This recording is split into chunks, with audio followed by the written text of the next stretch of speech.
pessoal, muito boa noite, sejam todos e todas muito bem-vindos e bem-vindas aí à nossa segunda aula da disciplina de tópicos especiais em engenharia de software 1. Sou o professor Erinaldo e nessa noite nós vamos aí trabalhar falando um pouquinho mais sobre a visão geral de uma fábrica de software. Só que hoje o nosso foco vai ser dentro das carreiras. Como que se dá, como que acontece aí uma carreira na área de TI? O que é necessário, o que as empresas buscam, né? O que existe ali para que a gente possa então entregar, né, um profissional de TI, ter um profissional de TI que atenda aí as necessidades do mercado. Então, na aula de hoje, a gente vai abordar esses principais preceitos. Bem, o que é importante que a gente entenda é que o desenvolvimento de software, ele tem artefatos e relacionamentos de experiências de desenvolvimentos anteriores, né? Então, a maioria dos softwares, eles são feitos, né, com base nesse aprendizado, né? Então, você vai criando uma gama ali de experiências, de conhecimento, de recursos já criados, né? Onde vai otimizando esse processo, né? Então você não vai começar toda hora do zero, começar tudo de novo, né? Você vai utilizar aquilo que você já produziu, que você já teve, né? Então as empresas, elas vão trabalhando com essa ideia de reuso, de reutilização, né, dos artefatos. Então as experiências também, daquilo que deu certo, daquilo que funcionou, né? Então todos esses requisitos, né, são fundamentais aí para que você consiga desenvolver software e consiga desenvolver software bem. Então, como que a equipe tem que se portar, todos os desafios, né, do desenvolvimento de software precisam ser colocados ali em relação à gestão, em relação ao desenvolvimento, ou seja, todo o panorama que está associado aí a esse profissional, né? Bem, na nossa aula passada, nós falamos com mais especificidade do mercado brasileiro e do mercado mundial de TI, né? Então, os desafios que esse mercado traz para nós que estamos na área de TI. E antes da gente começar, foi colocado aí um questionamento para vocês, né, de quem é que já trabalhava na área de TI ou ainda não trabalhava. Então, vocês responderam ali 24 respostas, e dessas 24 respostas, 14, né, disseram que já estão trabalhando na área de TI, e um grupo de 10 ainda não está trabalhando na área de TI.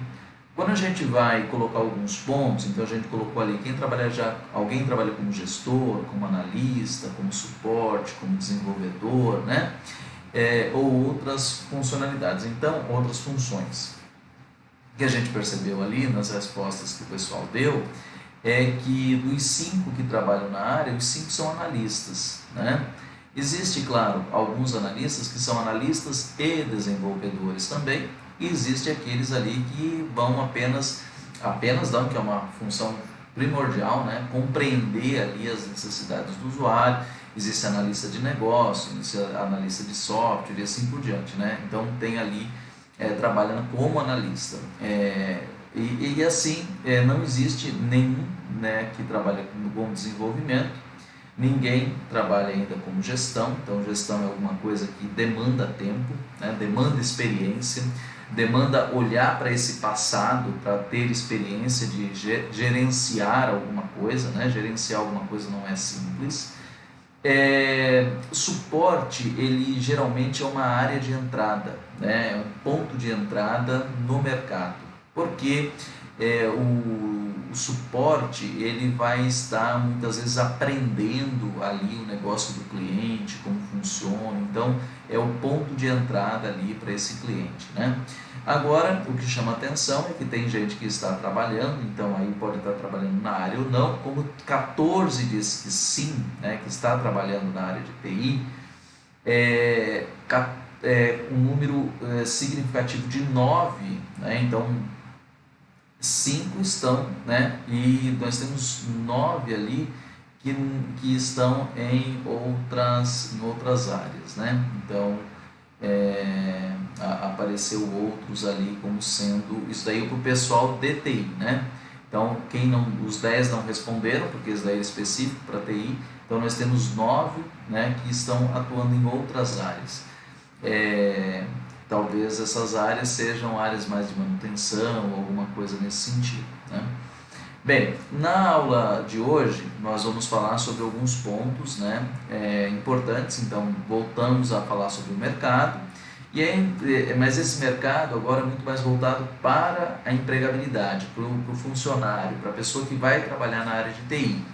E aí a gente acabou separando isso daí, tendo foco naquela parte que, digamos assim, seja uma das mais, onde está o maior problema ali, onde as empresas mais tocam ali para falar, que é na área de desenvolvimento. Então, dentro desse mercado, eu coloquei ali o suporte técnico. Suporte técnico, como eu acabei de falar, é uma porta de entrada, né? E aí, geralmente, as empresas buscam desenvolvedores. E nós temos lá desenvolvedores que são full stack, que são tanto conhece de front-end quanto conhece de back-end, mas nós colocamos a separação ali, né, entre os desenvolvedores front-end e os desenvolvedores back-end. Bebeu uma aguinha.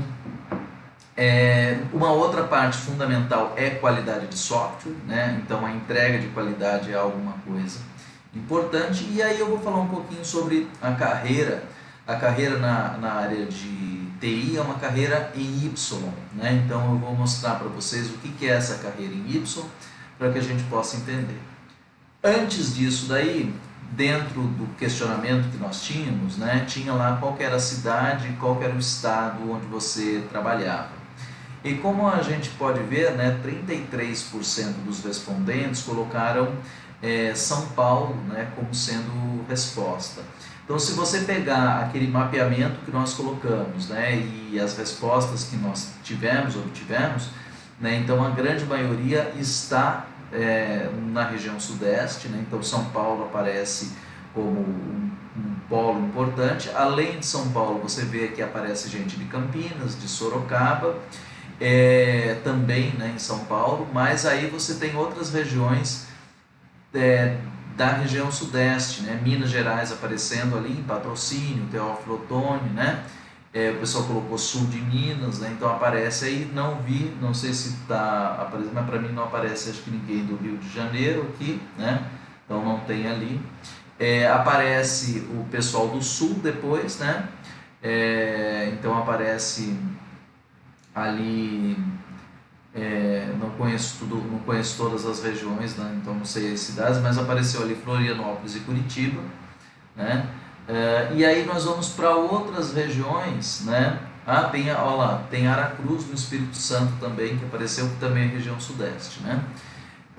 E aí aparece outras regiões, né? Aparece Mato Grosso ali, ou seja, a gente vê que as regiões que menos aparecem aqui, pode ser que alguma dessas cidades seja, né? Não apareceu ninguém do norte nem do nordeste, me parece ali. Depois vocês me corrijam se alguma dessas cidades que não está marcado o estado, se ela pertence ao norte ou nordeste, né? Mas as três principais regiões, né, que é o sudeste, o sul e o centro-oeste, ali com Juína e Mato Grosso, a gente percebe a participação dentro da área de TI, né? Que é onde aparece mais. Onde que tem mais, primeiro aparece mais o sudeste, bem mais, depois aparece o sul, né?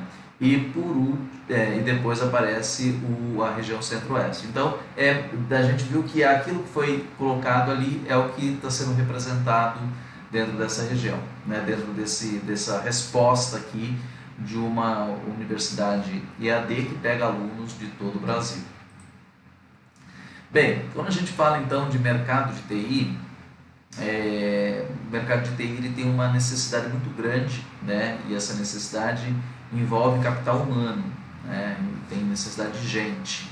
Então, a área de TI, o bom da área de TI é que ela precisa de gente para funcionar. Não tem como você automatizar um processo de desenvolvimento, né? Você precisa da criatividade para que ela seja feita, para que ela seja desenvolvida. Então ela precisa de gente. E esse daí tem sido o grande desafio. Por quê? Porque não é uma área tão simples, né? E por conta de não ser tão simples, as pessoas acabam, por alguma razão, né, se desestimulando, né? Se desestimulando em estudar, desestimulando em aprender, e aí acaba criando uma demanda muito grande.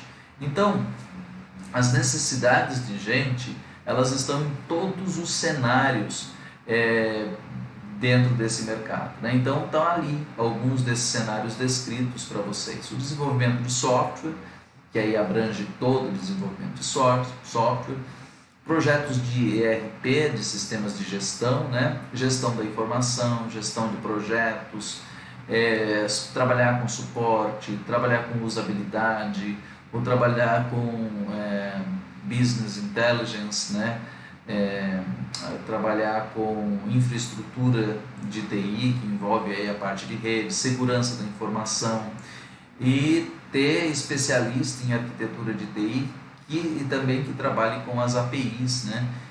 Que a maioria hoje dos serviços eles estão disponíveis em nuvem, né? Então precisa ter todo esse aparato de gente. Então ela acaba pegando profissionais de todas as áreas. Como as tecnologias envolvidas aí dentro desse mercado, ele vem só crescendo, né? Cada vez mais ele cresce.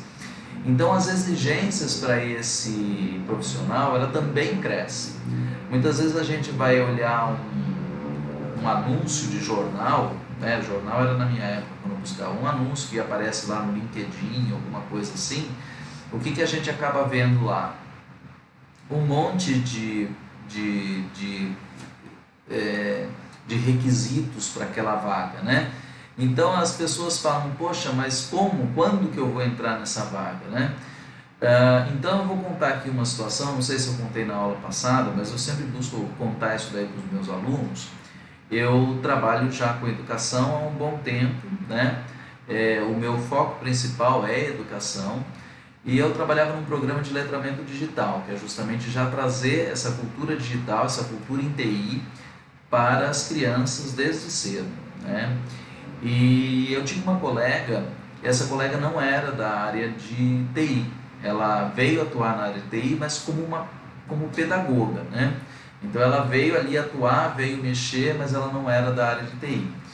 E ela começou a fazer o programa juntamente conosco, né, trabalhando junto, e aí ela gostou da área de TI. Isso aconteceu com duas colegas, tá? Mas essa colega foi bem impactante porque foi logo no princípio. Então, assim, ela chegou e falou, olha, eu gostaria de aprender mais, eu vou entrar num curso de software. Ela entrou num curso, num dos cursos de software e tal, e quando ela estava no primeiro mês, né, ela veio conversar comigo e falou assim, olha, eu acabei de receber uma possibilidade de emprego numa empresa de TI aqui da região. Essa empresa ela vai me pagar o mesmo que eu trabalho aqui, o mesmo salário. A diferença é que aqui eu trabalho 20 horas para receber esse salário, lá eu vou ter que trabalhar 40 horas. O que você acha? Né? É difícil alguém te perguntar assim, né, o que você acha, e você pegar e falar, né? Apontar, né, o perfil das pessoas. Então eu falei para ela assim, olha, é uma decisão que você tem que tomar, mas eu vou fazer alguns questionamentos, você vai e aí você responde. Aqui onde você está, né, onde nós estamos trabalhando, qual a possibilidade de crescimento que você tem nessa carreira? Até onde você pode chegar? Que outros cargos que você pode galgar aqui dentro? Então lá você está trabalhando, está iniciando no nível mais baixo, com um salário igual ao que você já recebe hoje, né? Qual a possibilidade de você crescer lá? Então ela foi pensando, né? Ela falou assim, mas eu não sei fazer nada. Eu falei, seja sincera na hora da entrevista, diga que você não sabe fazer nada. E ela foi fazer a entrevista, disse isso, que não sabia nada. O cara lá falou para ela o seguinte, não tem problema que você não saiba nada, o que eu quero é alguém com vontade. Você tem vontade de aprender?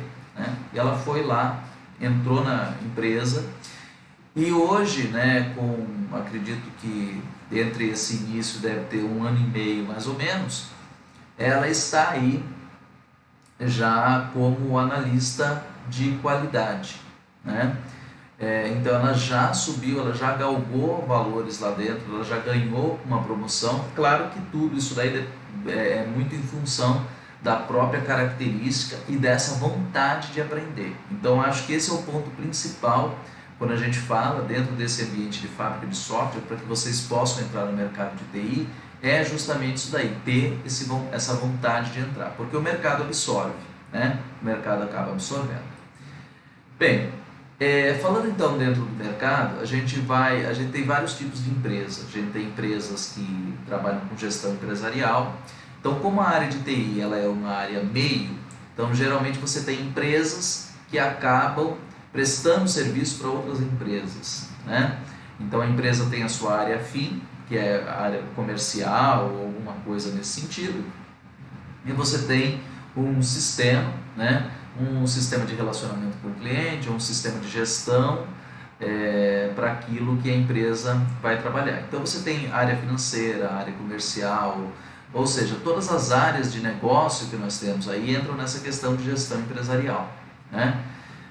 Dentro desses aspectos, pontos que vêm crescendo, né, e cada vez vem crescendo mais, e nós vimos inclusive na última aula como tendência, os processos de automação, né, automação industrial, a possibilidade de você fazer algum tipo de automação que tenha conexão com a internet, então você encaminhar, né, fazer alguma coisa com o uso de aplicativos celulares. Então a indústria 4.0 traz esse ponto também muito importante, né? A educação 4.0, então o que é esse novo olhar para a educação? A educação cada vez mais ela está sendo utilizada por plataformas, né? Onde o professor ele deixa o protagonismo mais para o aluno, né? A gente tem que tomar, muitos governos hoje, né, eles estão justamente fazendo isso, muitas vezes colocando plataformas que estimulem o aluno a crescer, desenvolver ali as suas habilidades dentro desse mundo tecnológico, né? A gente tem que tomar muito cuidado nesses aspectos para não usar a tecnologia apenas pela tecnologia, né? A gente tem que usar a tecnologia para criar benefícios, né? Para a gente criar uma cultura digital. Muitas vezes o que acontece? As crianças elas usam os equipamentos, mas elas apenas como usuário, né? É necessário criar uma cultura digital para que os jovens e os adolescentes brasileiros, além de usarem os serviços disponibilizados pela gama de aplicativos que existam, eles também sejam estimulados a criar, a desenvolver, né? Não apenas a repetir, mas que eles sejam estimulados a crescer, a desenvolver, a criar soluções, né? Então isso daí é um ponto muito importante que às vezes gestores públicos, às vezes pessoas que estão dentro de uma instituição de ensino, apenas não têm conhecimento da área de TI e apenas fazem o quê? Utilizam a tecnologia, né? Compram equipamentos, compram plataformas. Não é só isso, né? Isso é importante, isso é válido, mas você precisa ir além do que dá isso daí. Você precisa criar soluções que estimulem esse público aí a também criar, a desenvolver essa habilidade, né? A habilidade de criar e desenvolver coisas. Por quê? Porque nós precisamos, e aí a educação 4.0 tem esse papel super importante, nós precisamos criar uma geração para as próximas décadas, para as próximas gerações, que seja uma geração muito mais criativa, muito mais desenvolvimentista, para que a gente possa ter novos negócios, para que a gente possa ter novas possibilidades diante desse mundo, principalmente desse mundo globalizado no qual nós estamos vivendo hoje, né? Onde uma guerra, por exemplo, que está lá na divisa da Europa com a Ásia, ela vai influenciar aqui no nosso país, na nossa economia e assim por diante. Então a gente tem que estar muito antenado. né? A gente precisa ter conhecimento sobre isso, porque é responsabilidade então de quem trabalha com a educação 4.0 criar uma geração de pessoas empreendedoras que criem negócios, que criem soluções. E para criar negócios, criar soluções, você tem que utilizar ferramentas ali, possibilidades de abrir a mente, né? Não adianta usar uma ferramenta apenas por usar. E no setor público, você vê o quanto tem crescido, né? Então hoje nós falamos de PIX, nós falamos de ter todos os nossos documentos digital, você tem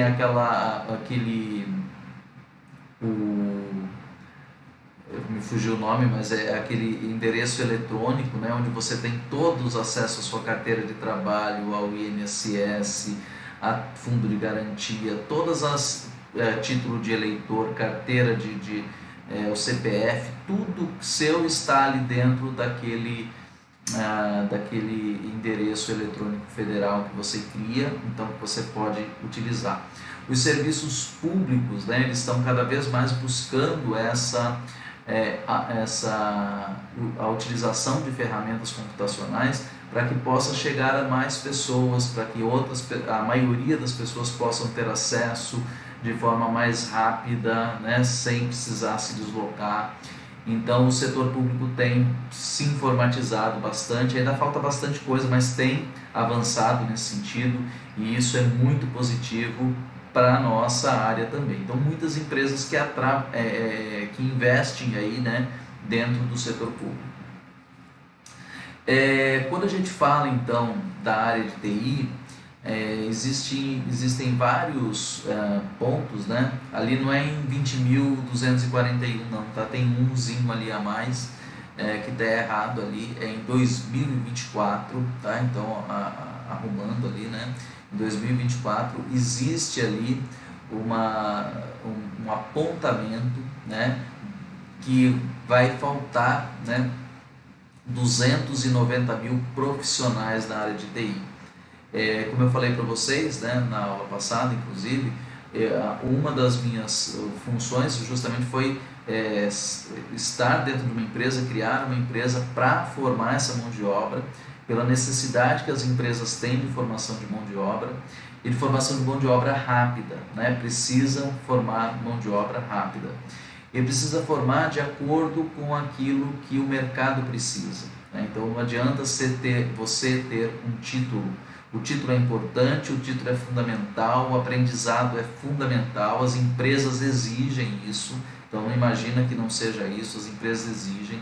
Muitas dessas empresas financiam um curso superior, tá? Por quê? Porque o curso superior te dá dimensão, te dá uma série de discussões como essa que nós estamos tendo aqui, né? Que é uma discussão tecnológica e dentro das questões de mercado. Amplia os seus horizontes além da questão técnica, né? Para que você possa conversar com o cliente, conversar de negócio, você possa ampliar isso daí.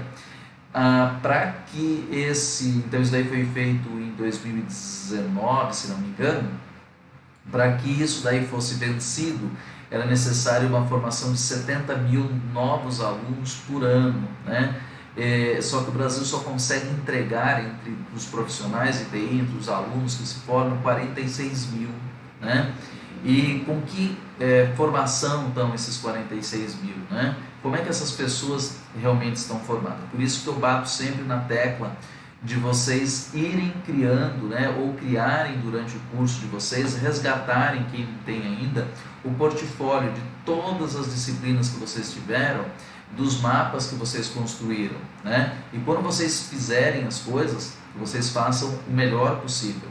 Quando vocês forem trabalhar no TCC, que vocês entreguem a melhor solução possível, o melhor trabalho possível, porque tudo isso é um portfólio que você cria, né? Então não pode ser feito de qualquer jeito. Então isso daí precisa estar muito ligado na mente de vocês.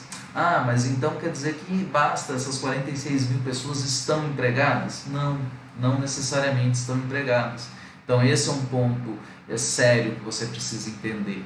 Às vezes a área de TI ela não contrata só por contratar. Quando ela vai fazer a contratação, ela vai olhar para você o aspecto técnico, isso daí é muito importante, é fundamental, né? porque se você não tiver o aspecto técnico, você não consegue entrar no mercado de trabalho, mas ela também vai ver a questão comportamental. Como é que você trabalha em equipe, né? Então, quais são as suas características para que você possa, de fato, ajudar aquela empresa, entregar valor para aquela empresa. Então, esses detalhes, eles são fundamentais para que as empresas te contratem, né? Então, são pontos além dos técnicos, né? Você precisa ter todo essa entrega, né? Então é muito importante com que você tenha um trabalho colaborativo. Eu acredito que todos vocês devem ter usado durante o curso de vocês o WhatsApp, né? E para que serviu o WhatsApp? Vocês se ajudavam mutuamente ali? Era essa a função? Quando alguém tinha dúvida, colocava a dúvida, alguém ia lá e ajudava, né? Muitas vezes, né, tem gente que faz o quê? Alguém tem uma dúvida, vai lá e detona a pessoa, né? Isso daí precisa mudar, porque isso daí fica marcado na sua característica, na sua trajetória. Eu fui fazer uma entrevista uma vez numa empresa, então acho que é sempre bom trazer esses detalhes, essas conversas de experiência, né? Eu sou um pouco mais velho que vocês, né? Um pouco só, já passei por algumas experiências, e dessa empresa teve um rapaz que ele colocou lá no currículo dele, escreveu, né? Preencheu o currículo dele, e nesse preenchimento lá do currículo ele colocou o que você coloca no currículo? Você coloca as suas principais características no sentido das principais competências, né? Daquilo que é o que você tem de melhor. E o que ele colocou lá? Ele colocou branco, né? Como se branco fosse uma qualidade, certo? Então, o que acontece? Essa é uma empresa internacional, uma empresa americana, e eles são muito rígidos, né? Muito rígidos. E o que eles fizeram? Eles pegaram esse currículo, eles colocaram num banco de currículos de pessoas que não serão contratadas pela empresa. Por quê? Porque não tem o perfil, né? Tem coisas que a gente fala assim, por exemplo, eu estou entrando numa seara aqui que é um pouquinho mais fora da área de TI, né? Mas que também tem a ver com essa questão comportamental. Tem gente que fala assim, eu não sou racista, ou eu não sou homofóbico, eu não sou isso, não sou aquilo. Mas tem ações, né? Por exemplo, esse rapaz aí, ele poderia dizer que ele não era racista, que ele colocou ali por um deslize. Mas são deslizes que demonstram exatamente o que nós somos. É isso que a gente tem que tomar muito cuidado. E quando a gente vai numa empresa desse nível, eles fazem um trabalho psicotécnico ali, que a gente faz um desenho, onde a gente escreve a nossa vida, né? Quando eu fui para lá, só para vocês terem uma ideia, a minha ideia era o seguinte, era entrar num departamento que estava contratando, e depois de 6 meses eu migrar para outro. Né? Na hora que eu fui fazer a entrevista, a primeira coisa que o cara falou para mim foi isso daí, você quer entrar no meu departamento, quer ficar aqui durante um período e mudar para o outro. Então o desenho aqui, aqueles desenhos bobinhos que eu fiz ali, que não imaginava nada, escreveu a minha vida. E eles têm um trabalho psicológico pesado. Por quê? Porque eles querem entregar, além do tecnicamente, eles querem ter o melhor time trabalhando com eles. Então só ser formado, né? Só ser formado não é pouco, ser formado é muito, mas você precisa ser formado e precisa também estar atrelado a essas coisas. O mundo não é do seu jeito, do jeito que você acha, do jeito que você pensa. Você precisa pensar na coletividade, né? Então, nesse mesmo trabalho, a minha chefe imediata, ela era uma mulher, né? Então tem gente que já não aceita ser subordinado de uma mulher, e ela era cadeirante. Então, ela tinha necessidades especiais. Então você veja que a empresa, né, uma empresa americana, uma empresa que tem esse nível, e na conversa que eu tive lá com o gerente, que era o último que fazia, ele colocou vários pontos, entre esses pontos essas questões raciais, de credo, de opção sexual, né, de deficiências, de necessidades especiais, que não são toleradas pela empresa, né? Então, tudo isso daí a gente precisa ver. A área de TI, ela é uma área muito eclética, que aceita todo mundo e aceita muita diversidade. Então a gente tem que ter essa mentalidade também. Bem, Agora vamos falar um pouquinho das áreas, né? Já falei bastante sobre essa questão, vamos falar um pouquinho das áreas. A primeira área que nós vamos falar é a área de suporte. A área de suporte geralmente é o ponto de entrada, né? É por onde as pessoas entram, vão entender o sistema da empresa, vão entender como trabalha, vão conversar com o cliente, né? Vão entender a regra de negócios. Então é o ponto principal que vai acontecer ali. A pessoa vai mais ouvir, né? Geralmente as empresas elas fazem o seguinte: você vai trabalhar com suporte. Eu já vi várias situações, tá? Eu vi uma empresa que trabalha com suporte, só que como a grande necessidade delas, da empresa era no desenvolvimento, ela deixava um tempo para que o aluno acessasse uma plataforma, e aí entra a educação 4.0, tá vendo? Acessasse uma plataforma para fazer um curso de programação e pudesse então migrar para a área de desenvolvimento, que era o foco. Se a pessoa fazia aquele curso na plataforma e via que não era a cara dela, via que não era a característica dela, pegava e não acessava, né? Então, e eu já vi outra empresa que o pessoal de suporte, quando não tinha, né,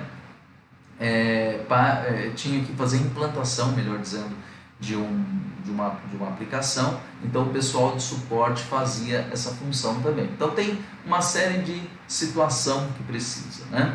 Quando você fala em suporte também, existe ali suporte especializado, né? Suporte especializado para atender determinados clientes. A Índia, né, nós falamos na aula passada, a Índia é um país que tem muito, né, suporte técnico na área de TI. Uma das vantagens dele é justamente porque eles falam inglês, né? Então a necessidade de se falar um outro idioma, dependendo do cliente que a empresa atenda, é muito importante, né? Empresa que vende produtos para o exterior, né? Geralmente o pessoal de suporte vai estar ouvindo o cliente, atendendo o cliente, né? Fazendo o primeiro atendimento, vai tentar resolver os problemas ali, senão vai passando para outros níveis superiores, até que seja necessário uma equipe especializada ir até a empresa, né? Para fazer ou passar para a equipe de desenvolvimento para fazer uma atualização, no caso de ser software, né? Então, a área de suporte é uma área fundamental, uma área de entrada, uma área muito mais mão na massa, né? E tem também que ter esse perfil de atendimento ao cliente, de conversar com pessoas, de saber ouvir, né? E aí por isso a necessidade também desse profissional ser um profissional que compreenda da regra de negócio, compreenda do software que está sendo ofertado pela empresa. Então a área de suporte é uma área inicial na área de TI. Agora, a empresa, né, quando você fala de uma empresa de software, é uma empresa de TI, né, o ponto fundamental da empresa de TI é software, né? Então você vai pensar ali com a experiência do usuário, né? Você vai trabalhar com todas essas questões, né?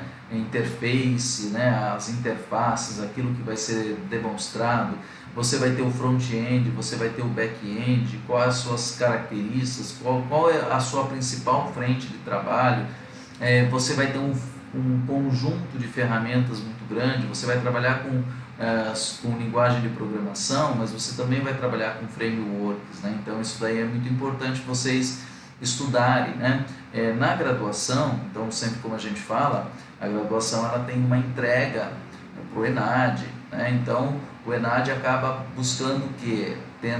Ele tenta ser, porque eu tenho uma universidade aqui no Paraná, eu tenho uma universidade em São Paulo, eu tenho uma universidade no Rio Grande do Norte e eu tenho uma universidade no Pará, por exemplo, né? Então tenho uma universidade em Goiás, então tenho separado ela em todos os lugares aí. Então você não sabe, por exemplo, qual linguagem de programação.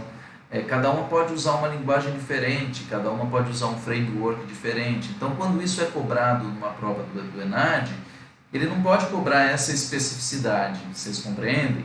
Ele tem que cobrar mais a questão do quê? A questão algorítmica, né? A questão da lógica, né? Então, a questão mais estrutural do que propriamente essa questão mais fina ali, né? Só que e a empresa? A empresa, ela precisa dessa questão mais fina.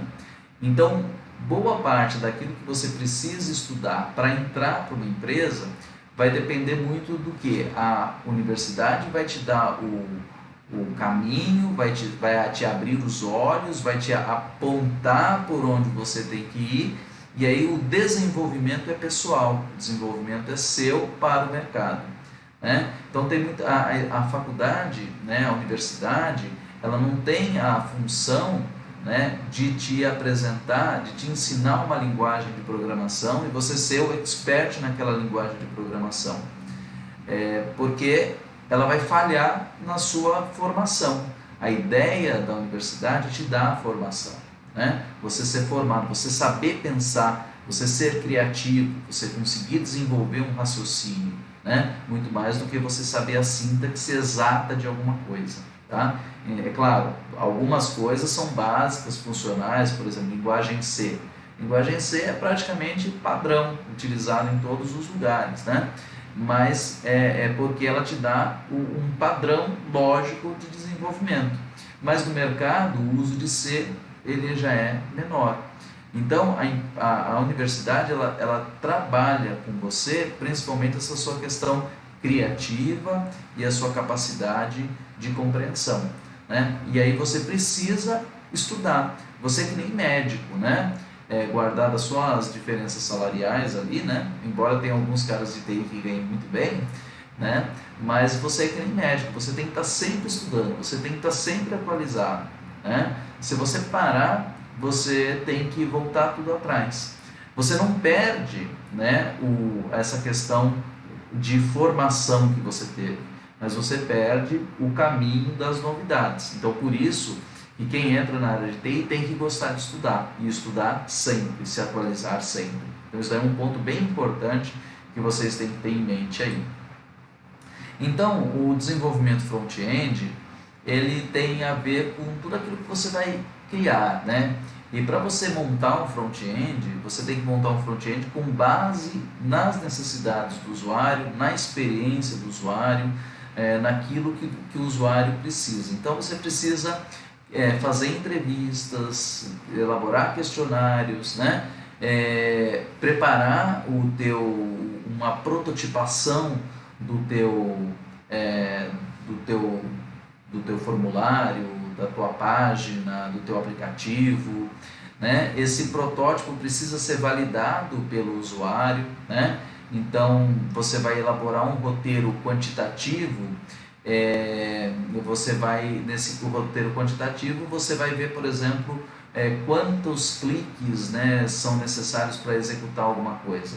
Você tem algumas ferramentas de prototipação que permitem com que você simule, né, ali um mundo de execução, né? Então você não tem a funcionalidade real, mas você consegue navegar entre as telas, você consegue ver como vai ficar, né? Então é importante com que você quantifique isso daí e que você levante também o qualitativo. O que o usuário achou, né? O que o usuário achou?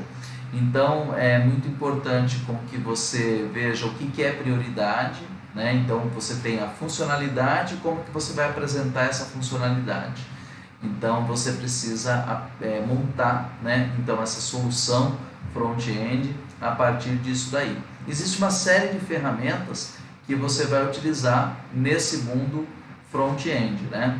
Então existe uma série, deixa eu ver se está aqui, existe uma série de sistemas que você vai colocar ali para ele, né, para esse sistema funcionar. E sempre vai estar batendo, né, em algum tipo de framework. Você tem o básico ali, né, de uma página hoje, você tem um formulário feito com GUI, né, interface gráfica do usuário, mas você vai acabar utilizando hoje muitos sistemas para web, né? Então o sistema desktop é mais essa interface gráfica, com formulários ali, né? Os outros formulários são formulários web, né? Então basicamente quando você fala web, você tem ali HTML, CSS, JavaScript, né? O básico. Só que hoje você tem uma série de linguagens de programação que são baseadas aí em JavaScript, né, tanto para o front-end quanto para o back-end, que são utilizadas nesse sentido. Então você pode inclusive fazer uma mescla, né, desenvolver uma linguagem, fazer o front-end em outra, em outro framework e assim por diante. Então tem uma possibilidade muito grande de você fazer e mexer com isso daí. O front-end, que é o que nós estávamos falando, é essa questão mais visual. E aí você vai para o back-end, que são as funcionalidades, os serviços, né, específicos que você vai colocar ali.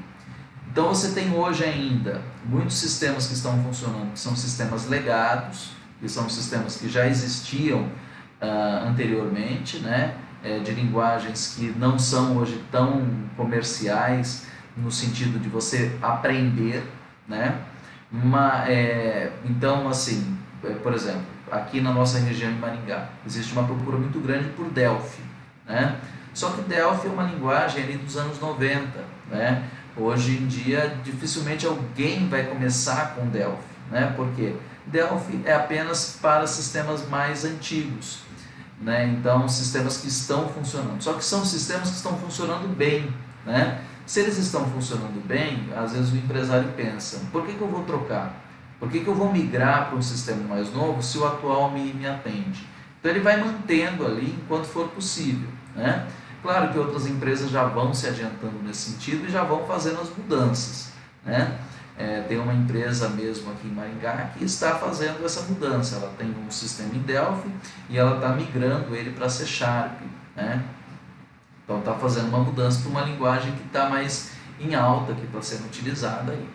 Quando você fala em programação back-end, você tem lá uma programação estruturada. Então, quem lembra lá da linguagem C, vai ver que a linguagem C ela era toda dividida em funções, né? Você criava funções para fazer inserção, funções para fazer exclusão, alteração. Quem estudou estrutura de dados lá lembra que você criava uma situação fazendo lá as funcionalidades em funções. Então você dividia um problema grande, né? Você dividia um problema grande em problemas menores. E aí você ia chamando, através de um menu, você ia chamando as opções. Quando você tem um outro paradigma, né, que é o paradigma orientado a objeto, você vai trabalhar com a ideia de objetos, e aí você tem, por exemplo, a linguagem Java como sendo ainda, né, a grande linguagem que é utilizada. Tem muitos sistemas em Java, tem outras linguagens que estão nascendo e crescendo aí, que são baseadas em JavaScript, por exemplo, como Node e outras derivadas ali, né, que permitem com que você desenvolva de forma mais fácil, né, o nível, né, a curva de aprendizado acaba sendo mais rápido, dependendo, mas é orientado a objeto. Então você vai ter lá as classes, cada classe vai ter lá os seus atributos, os seus métodos, as suas operações, né? E aí você vai desenvolver rotas, né, para essas linguagens, que são rotas assíncronas ou síncronas, e assim sucessivamente você vai ter um programa orientado a objetos, né? Então, quais são as operações permitidas a cada um daqueles objetos? Você tem sistemas, né, que são multiparadigma, que ele pode ser orientado a objeto, que ele pode ser sequencial, como por exemplo Python, né, que é multiparadigma. E hoje em dia você tem sistemas que são multiplataformas, que eles vão funcionar no Windows, no Linux, no Mac, né? Ou seja, você não está limitado a um único tipo de sistema operacional. Então o back-end ele tem essa ideia de todas as funcionalidades e aí uma série de ferramentas e também uma série de frameworks associado a ele, né? Bem, ainda dentro do back-end, o back-end traz a parte dos bancos de dados, né? Os bancos de dados, você tem o banco de dados ainda que é o grande banco de dados utilizado, que são o sistema gerenciador de banco de dados relacional, né? E aí você tem o Postgres, o SQL Server, o MySQL, o Oracle, o Firebird, né? E aí você vai ter outros sistemas que são sistemas de banco de dados orientado a objetos, né, com característica de orientação a objeto. Esses sistemas eles são usados, mas assim a gente não vê tanta utilização deles, né? O que a gente vê hoje bastante de utilização é por conta da Big Data, dos dados que estão na internet e de dados que não estão estruturados, você ter os bancos de dados NoSQL, né, que não são bancos de dados relacionais, e aí você tem um MongoDB, você tem Cassandra, né, que são bancos de dados chamados de não relacionais. Então esses bancos aí são muito utilizados para trabalhar com esses dados que não estão estruturados, né? E aí eles não utilizam a linguagem SQL. Alguns desses bancos, né, o professor Rafael, inclusive, uma outra oportunidade pode falar com vocês, né, quando você cria ontologias, né, para base de conhecimentos, você pode utilizar esses bancos de dados no NoSQL. Então você pode criar ontologias com eles, são algo bastante comuns hoje em dia na geração de conhecimentos, independente da área de conhecimento que você vai trabalhar, geralmente vai ter ontologias lá que você precisa criar, né? Então, são bancos que utilizam, por exemplo, uma estrutura de dados muito comum que nós já vimos, a estrutura de dados em grafo, né? Então, tudo isso daí vai depender muito do tipo de sistema que você vai estar desenvolvendo, né? Então, são habilidades que você vai ter aí. Além disso daí, a gente hoje fala-se muito em componentização, né? E nesse sentido você acaba tendo que utilizar outras ferramentas. Você fala em ferramentas que vão ser utilizadas para testes e assim sucessivamente vai ampliando aí a gama de possibilidades que você tem, né? E aí nós vamos entrar na área de qualidade de software. Lembra da minha colega lá, né, da minha amiga que começou a fazer o curso, foi contratada para aprender, né, e aí hoje ela é analista de software, né? Então, muitas mulheres, né, porque as mulheres são muito mais exigentes, né, elas são muito mais detalhistas nas coisas. Então, existem muitas mulheres que fazem, né, que são analistas de qualidade, porque elas têm justamente essa visão sistêmica, essa visão detalhista, né? E elas são perfeccionistas, querem a coisa melhor. E qual que é das grandes necessidades? Você entregar software e você entregar software de qualidade, software que funcione e funcione bem, né? Porque é isso que vai fazer os clientes ficar felizes, é isso que vai manter o teu cliente, né? Então, e isso que também vai manter o teu serviço sendo funcional e o contrato sendo mantido, né? Então, isso daí é muito importante, e a qualidade de software é algo fundamental, né? Quando a gente fala de qualidade de software, a gente tem testes manual e teste automatizado. Então, existem ferramentas aí, o Java, por exemplo, tem Mockito, né? JUnit e outras que existem aí para testes manuais, né, que você tem ali o Postman, por exemplo, para ver se está funcionando e tal, para simulação, né, e os testes automatizados, como Mockito e JUnit, como eu falei. O que se busca, né? Busca verificar, né, se esse software ele está qual o custo de execução dele, qual o tempo para ele executar uma tarefa, quanto que ele consome de espaço de memória em disco, né? Então você tem lá uma série de ferramentas para melhorar isso daí, como o SonarQube, para melhorar o teu código, né? Para mostrar partes do teu código que precisam ser otimizadas. Então hoje em dia você cada vez mais vai se deparar com ferramentas que vão permitir com que você seja um profissional melhor, né? E vai estar lá, né? A descrição de uma vaga envolve tudo isso daí, né? Então, e você não precisa ficar com medo, você tem que querer aprender. Esse daí é o ponto principal para entrar na área de TI. Bem, como é que eu faço para entrar na área de TI então? Existem várias maneiras. Primeiro, a nossa área, ela não é uma área ela não é regulamentada, né? Então, se não é regulamentada, qualquer pessoa pode trabalhar na área de TI. Não necessariamente uma pessoa da área de engenharia de software, de análise de sistemas. Pode ser uma pessoa que não tenha diploma. Difícil de acontecer, porque hoje as empresas estão muito exigentes, mas não é impossível, né? Não é impossível de acontecer. Então você pode começar desde baixo com um jovem aprendiz, onde você vai entrar numa empresa de software para você aprender ali dentro da empresa. Isso daí vai dos 14 aos 24 anos, então tem gente que ainda está dentro dessa faixa do jovem aprendiz e consegue entrar, né? Você pode entrar como estagiário, você que está cursando a faculdade, pode entrar num programa de estágio ou pode entrar num programa de trainee, que é um programa que depois já vai te encaminhando ali para o mercado, né? No programa de estágio, muitas vezes tem uma pré-formação. Nessa pré-formação, dependendo da empresa, você já vai recebendo alguma coisa.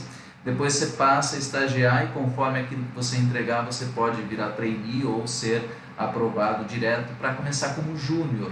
Então, geralmente, e aí vai depender de empresa para empresa, obviamente, você vai ter lá o júnior, o pleno e o sênior. Em qualquer área que você vai, né, do crescimento que a empresa tem, vai ser sempre o júnior, o pleno e o sênior. Depois que você passa do júnior, pleno e o sênior dentro de todas as áreas que chega, você vai chegar numa bifurcação, que é aí que a gente chama de Y, né? Onde nessa bifurcação você vai ver onde que está mais o seu perfil. Se o seu perfil é mais de gestão ou se o seu perfil é mais de desenvolvimento. E aí você toma um rumo na carreira, né? Um rumo mais de gestão ou um rumo mais de desenvolvimento. Uma carreira mais voltada à liderança ou uma carreira mais voltada para a área técnica, né? E aí vai depender muito do seu perfil, né? O ideal dentro de uma empresa justamente é unir todas essas competências, né? Então esse daí é o ponto principal. Pessoal, tem um material ali sobre essa necessidade do mercado, dos 290 mil profissionais que são necessários até 2024, né? E também tem ali um artigo para vocês lerem sobre qualidade de software, que é outro ponto bem importante e de empregabilidade aí no mercado. Com isso, pessoal, nós encerramos então a nossa aula de hoje. Eu quero aí agradecer a sua participação, desejar para você uma ótima terça-feira, um ótimo descanso, uma ótima semana e nós nos vemos no nosso próximo encontro. Um abraço, pessoal, e até lá. Tchau.